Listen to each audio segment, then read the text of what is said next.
로마서 강의 53번째 시간, 열심과 바른 지식, 이런 제목의 설교 말씀을 함께 나누도록 하겠습니다. 자, 지난 설교에서는 의를 따르지 아니하던 이방인들이 의를 얻었고, 의의 법을 따라가던 이스라엘은 오히려 율법에 이르지 못하였다. 그런 내용의 말씀을 나누었어요.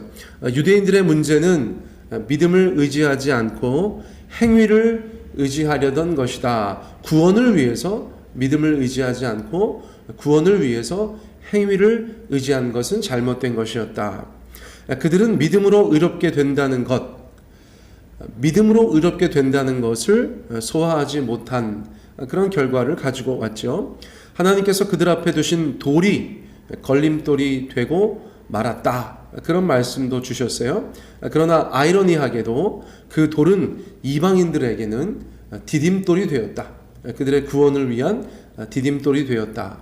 그런 내용의 말씀을 주셨어요.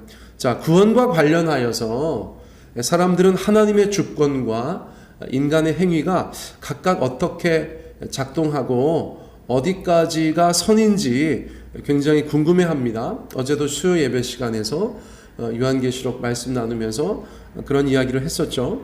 관련하여서 마틴 로이드 존스 목사님께서 묵상거리가 될 만한 그런 말씀을 하신 적이 있어요. 이런 내용입니다. 복음을 거부하는 것은 우리의 책임이지만 복음을 받아들이는 것은 우리의 공로가 아니다. 여러분, 제가 잠깐 읽었으니까 지금 당장 깊이 생각하실 수는 없지만 여러분, 제가 다시 한번 읽어드릴 테니까 기억해 두셨다가 나중에 생각해 보세요. 복음을 거부하는 것은 우리의 책임이지만 복음을 받아들이는 것은 우리의 공로가 아니다. 세계적으로 탁월한 분들은 어쨌거나 이런 면이 있으세요. 묵상거리를 던져주세요. 또 생각하면 생각할수록 유익한 그런 말씀들을 많이 하시죠. 복음을 거부하는 것은 우리의 책임입니다. 유대인들은 왜 구원받지 못하였습니까? 그들이 복음을 거부하였기 때문이죠. 그러면 복음을 받아들인 우리는 우리의 공로 때문입니까? 아니라는 것이죠. 하나님의 은혜 때문이라는 것이에요. 여러분, 저희가 두고 곱씹을 만한 그런 말씀인 것 같아서 제가 인용하여서 여러분들 가운데 소개해 드렸습니다. 자, 복음을 받아들이는 것은 내가 하는 것이지만 하나님의 주권과 은혜의 영역, 복음을 받아들이는 것은 내가 한 것 같지만 하나님의 주권과 은혜의 영역이다. 그런 말씀이시고요. 그러나 복음을 거부하는 것은 하나님이 막으신 것 같지만 사실은 인간의 책임이다. 그런 내용입니다. 자, 오늘 본문 말씀으로 들어가 보겠어요. 자, 1절, 형제들아 내 마음에 원하는 바와 하나님께 구하는 바는 이스라엘을 위함이니 곧 그들로 구원을 받게 함이라. 이방인의 사도로서 열방의 구원을 기뻐하는 바울 선교사, 그러나 유대인으로서 이스라엘의 구원을 간절히 사모하는 바울, 그 바울의 절절하고 요동치는 마음이 로마서에 고스란히 담겨 있다고 보여집니다. 자, 10장 1절에서 바울이 고백하였죠. 뭐라고 말하였습니까? 내가 원하는 것이 있다. 또 내가 기도하는 것이 있다. 그렇게 이야기하였어요. 오늘날로 말하면 원하고 바라고 기도하는 것이 있다. 그렇게 이야기한 것이죠. 그런데 그것이야말로 그 사람에게 가장 중요한 것이 아니겠습니까? 우리도 그렇지 않습니까? 소원하는 바를 기도하고 기도하는 바가 우리의 삶에 중요한 것들이죠. 바울에게 있어서 이 소중한 기도의 제목은 다름 아닌 이스라엘의 구원이다. 그렇게 말씀하고 있어요. 바울은 이 일을 사랑 없이 다루고 있지 않다는 것, 그것을 성경의 독자들 가운데 알리고 있는 것이죠. 자, 이것이 그러므로 가볍게 들리지 않는다는 것입니다. 사도 바울은 정말로 이스라엘의 구원을 간절히 바라고 있구나. 저희가 그것을 알 수 있다는 것이에요. 자, 2절로 넘어가 보겠습니다. 내가 증언하노니 그들이 하나님께 열심히 있으나 올바른 지식을 따르는 것이 아니니라. 자, 유대인들에 대한 이야기예요. 유대인들 중에 많은 사람들이 왜 복음을 받아들이지 않았는가 안타깝다. 그들이 구원받으면 좋겠다. 그러면서 유대인들에 대해서 이야기하는 것인데, 첫째, 그들의 하나님에 대한 열심은 인정하고 있어요. 그렇죠? 자기부터가 바리새인으로서 율법 선생으로서 다른 유대교의 연장자들보다 유대교를 지나치게 믿었다. 그렇게 이야기하고 있지 않습니까?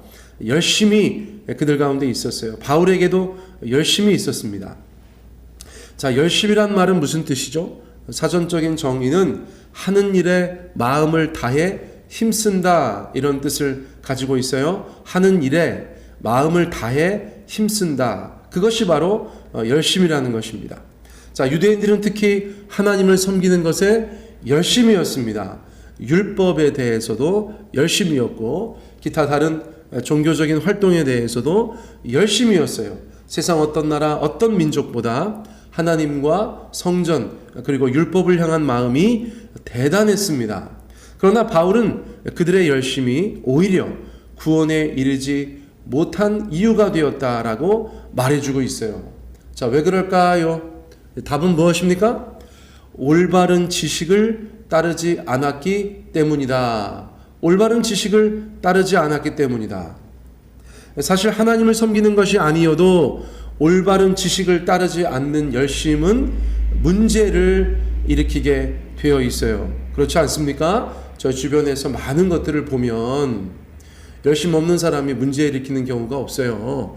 열심히 있는 사람들이 문제를 일으키게 되는 것이죠. 사실 교회도 마찬가지 아닙니까?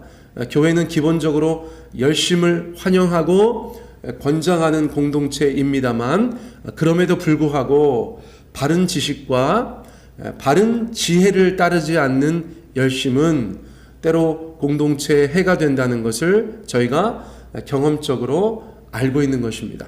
저도 가만히 보면 과거에 막 예수님 믿고 마음에서 막 불길이 솟아오를 때 그때 오히려 위험했던 것 같아요.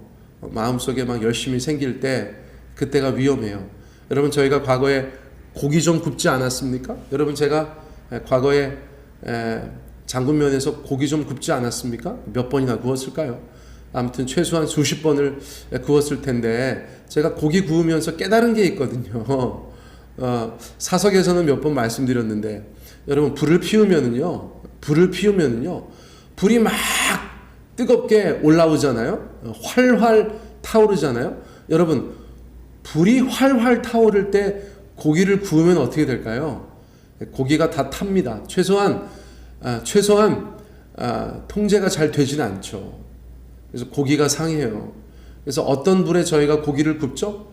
불이 한번 싹 올라왔다가 사그라져서 그 숯이 빨갛게 달아올랐을 때, 불꽃은 없지만 그 숯이 달아올랐을 때, 그때 고기를 구우면 아주 잘 통제하면서 잘 구울 수 있다. 그걸 깨달았어요. 여러분, 처음에 타오르는 불꽃은 고기를 상하게 한다. 남보현 목사의 말입니다. 신앙적인 열심도 마찬가지 같아요. 막 타오를 때는 이게 약간 통제가 되지 않는 그런 열심일 수 있어요. 고기 한번 꺼지고, 고기 한번 잦아들고, 숯불이 빨갛게 되었을 때, 나름 성장했을 때, 그렇죠? 어느 정도 규모를 갖추었을 때, 이 규모라는 것은 사이즈가 아닙니다. 규모에 경제할 때 그 규모인데, 나름대로 다듬어지고 약간 이렇게 진정되었을 때, 그때 쓸만한 일꾼이 된다. 저는 교회 안에서 나름의 그런 깨달음을 가지고 목회를 하고 있습니다. 그래서 교회에서 어떤 분이 막 활활 타오르는 열심을 가지고 있으면 기도가 돼요. 하나님 아버지, 저 불꽃이 속히 잦아들게 하여 주시고 빨간 숯불 되게 하여 주십시오. 그런 말이 그렇다는 거예요. 여러분, 마음으로 함께 해주시면 감사하겠어요. 자, 그러므로 혹시 여러분들 열심을 내실 때 성경적인 열심, 또 성숙한 열심, 그런 열심으로 하나님과 공동체 앞에 행하시기를 바라겠어요. 자, 언행에 신경을 쓰고 다른 사람을 배려하고 하나님을 두려워하면서 봉사해야지. 그렇지 않으면 아무리 사소한 일을 해도 하나님께 영광도 안 되고 자기도 다치고 남들도 상한다. 그것을 여러분들께서 기억하셨으면 좋겠어요. 오늘 바른 지식을 따르지 않는 열심, 이 이야기가 나왔기 때문에 제가 사족을 좀 달았습니다. 자, 그렇다면 본문으로 돌아와서 유대인들의 실수가 뭐라고 하였죠? 왜 그들이 점점 구원에서 멀어지게 되었다고 하였죠? 자, 3절 말씀을 저희가 보겠습니다. 하나님의 의를 모르고 자기 의를 세우려고 힘써 하나님의 의에 복종하지 아니하였느니라. 그들은 하나님의 의를 몰랐기 때문이라는 것이에요. 하나님의 의에는 관심이 없고 오히려 자기의 의를 세우려고 노력하였다는 것이에요. 자, 의가 바로 서야 구원받고 하나님께 영광 돌리는 것은 맞아요. 그런데 어떤 의인가가 중요한 것인데 성경에서는 당연히 하나님의 의가 중요하다. 그런데 유대인들은 하나님의 의에는 관심이 없고 어떤 의에 집중하였다고요? 자기의 의에 집중하였다는 것이에요. 그러다 보니까 하나님의 의에 힘써 복종하지 못하였다는 것이에요. 자, 누구의 의로움으로 구원받습니까? 하나님의 의로움으로 구원받는다고 하였죠. 그래서 로마서에서 앞에서 말씀하였죠. 하나님의 의를 받아야 돼요. 하나님이 주시면 그 의를 받아서 전적으로 하나님이 주신 것에 의지하여서 구원을 받는 것인데, 내가 의롭게 되어서 구원을 받으려고 하니까 그것에서 실패하였다. 저희가 그렇게 이해할 수가 있는 것이에요. 자, 그러므로 여기서 2절에서 말하였던 바른 지식을 따르지 않았던 열심이 무엇인지가 드러났다고 볼 수 있죠. 바른 지식은 다름 아니라 나의 의가 아니라 하나님의 의를 추구하는 것이다. 그렇죠? 잘못된 지식은 무엇입니까? 하나님의 의가 아니라 나의 의를 추구하는 것이다. 적어도 이 본문에서는 그렇다고 이해할 수가 있겠어요. 자, 기억하셔야 됩니다. 나의 의를 세울 것이 아니라 하나님의 의를 의지해야 하는 것이에요. 내가 나의 의를 완성하려고 하는 것이 아니라 하나님의 완성된 의를 우리가 믿음으로 받는 것이다. 할렐루야. 성경이 저희 가운데 그렇게 말씀해 주고 있어요. 나의 의가 없더라도 하나님의 의를 받아들이고 의지하기만 하면 우리는 구원받는다는 것을 로마서를 통해서 제차 3차 계속해서 확인하고 있는 것입니다. 자, 4절 말씀으로 넘어가 볼게요. 그리스도는 모든 믿는 자에게 의를 이루기 위하여 율법의 마침이 되시니라. 자, 바울은 앞선 구절들을 4절 한 구절로 요약하는 것처럼 보여요. 자, 그러므로 4절의 말씀이 중요합니다만 동시에 쉽게 이해할 수도 없어요. 자, 분명한 것이 있습니다. 분명한 것. 자, 한번 쫙 읽었을 때 첫인상으로 다가온 그리스도가 율법의 완성이라는 의미인가 보다라는 것은 아니라는 것이에요. 자, 여기서는 그리스도가 율법의 완성이다 이런 의미로 쓰인 것이 아니라 마침이다. 그리스도가 율법의 마침이다. 끝이다. 이런 의미로 쓰인 것인데 그 율법의 마침이다라는 게 무슨 뜻인가? 오히려 율법을 통한 구원의 시대는 끝이 났다. 율법을 통해서 구원받는 시대를 예수님께서 마치셨다. 이런 의미로 저희가 받아들이는 것이 좋을 것 같아요. 이제는 예수 그리스도를 통한 구원의 시대가 열렸다. 그런 어감으로 저희가 볼 수가 있다는 것이에요. 자, 이제 누구든지 예수님 안에서 구원을 받는 시대가 활짝 열렸다는 것이에요. 저희들 입장에서는 이제는이 아니죠. 그렇죠? 벌써 2000년 전에 그런 시대가 열렸다. 우리는 그러므로 예수님을 믿고 구원을 받은 하나님의 사람들이 되었다. 우리에게 올바른 지식에 대해 열심을 낼 수 있도록 허락하신 하나님께 감사해야 되는 이유가 바로 거기에 있는 것입니다.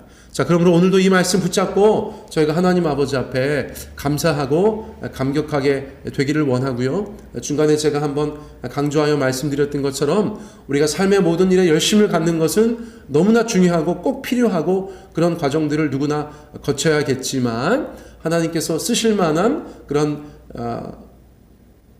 잘 다듬어진 열심, 그리고 통제되는 열심, 그런 열심으로 우리 하나님 아버지 앞에 영광 돌리면 좋겠다. 그런 말씀하면서 오늘의 짧은 설교는 마치도록 하겠습니다. 모든 성도님들의 삶에 하나님의 은혜가 끝까지 함께 하시기를 예수님의 이름으로 축복합니다.